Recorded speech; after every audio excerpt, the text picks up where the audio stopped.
келесі сөз кезегі Қазақстан Республикасы Мемлекеттік орталық архивінің директоры Шекебаев Сәбит Қамытбекұлына беріледі.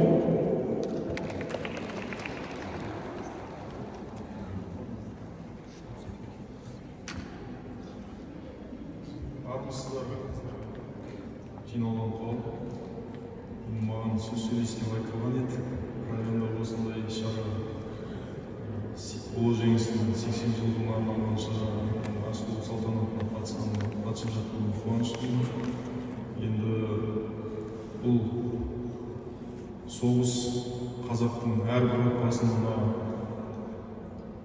өшпестей қайғы қасірет алып келген соғыс болды.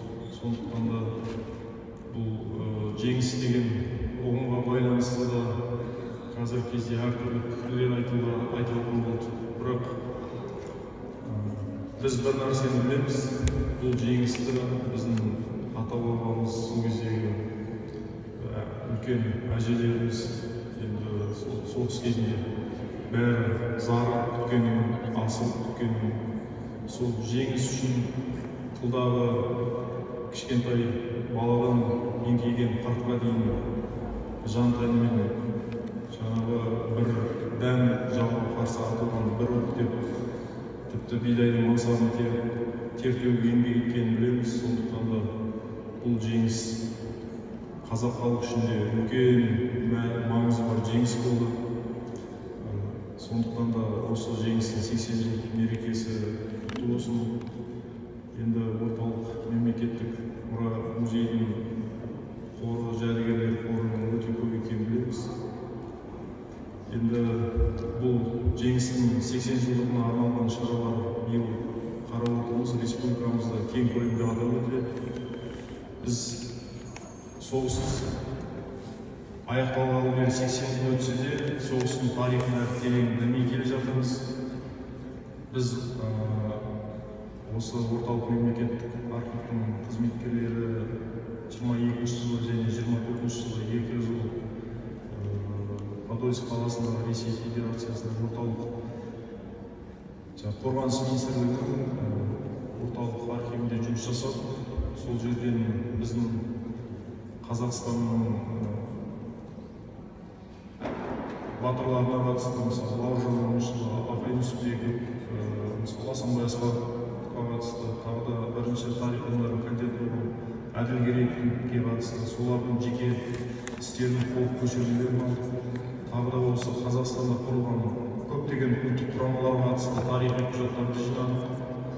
Мен өз басым Бауыржан Момышұлына қатысты құжаттарды Ресейдің барлық архивтерінен жинадым. Сол осылай үлкен құжаттар қорын жинастыру барысында мен бір көзім жеткен нәрсе, жалпы қазақтың кадрлық әскерилері туралы біз мәліметтерді мүлдем білмейді екенбіз. Жалпы мынау 28 жылдан бастап қазақтарды әскерге ала бастады. Қазақ жігіттері әскери оқу орындарына оқуға түсіп, жоғарғы бірінші әскери білім ала бастады. Кейін жоғарғы әскери білім алған қазақтар да бар арасында. Соларға қатысты ешқандай ғылыми еңбек Қазақстанда жазылмаған. Біз білмейміз. Бұл бір нәрсе. Содан кейін 18 жылы Ордада құрылған бірінші атты әскердің тарихынан бастап, одан кейін Орынборда құрылды. Сол сияқты Қазақстандағы әскери құрамалар, әскери батальон атты әскерлердің полктары туралы да мәліметтердің тарихы жазылмаған. Сонымен қатар Қазақстанда осы 20-30 жылдарда ішкі істердің әскерлердің оқудың полктары болған, тұрақты полктар. Олардың тарихы туралы мүлдем білмейміз. Олардың тарихына қатысты Қазақстанда қаншама осы оқудың ішкі полктары болғанын, олардың қатысты мәліметтердің барлығы Ресейге алып кетілгенде, бұл жерде барлығы әлі күнге құпия. Тіпті ол описникпен танысып, қандай құжаттар бар екенін көруге болмайды. Сондықтан да біз алдымызда Қазақстан тарихшыларының алдында үлкен жұмыстар бар. Бұл Қазақстаннан шыққан осы әскери кадрлар туралы үлкен энциклопедиялар дайындау керек, анықтамалықтар дайындау керек. Қазақстандағы ұлттық құрамаларға қатысты үлкен зерттеу жұмыстарын жүргізу керек. Сонымен қатар әскердің саласы көп қой, медицина, әскери медицина бар, саперлар бар, әскери инженерия бар, барлауы бар, толып жатқан сол сияқты салалардың бірде-бір зерттелмеген. Біз тек қана екі тақырыпты білеміз.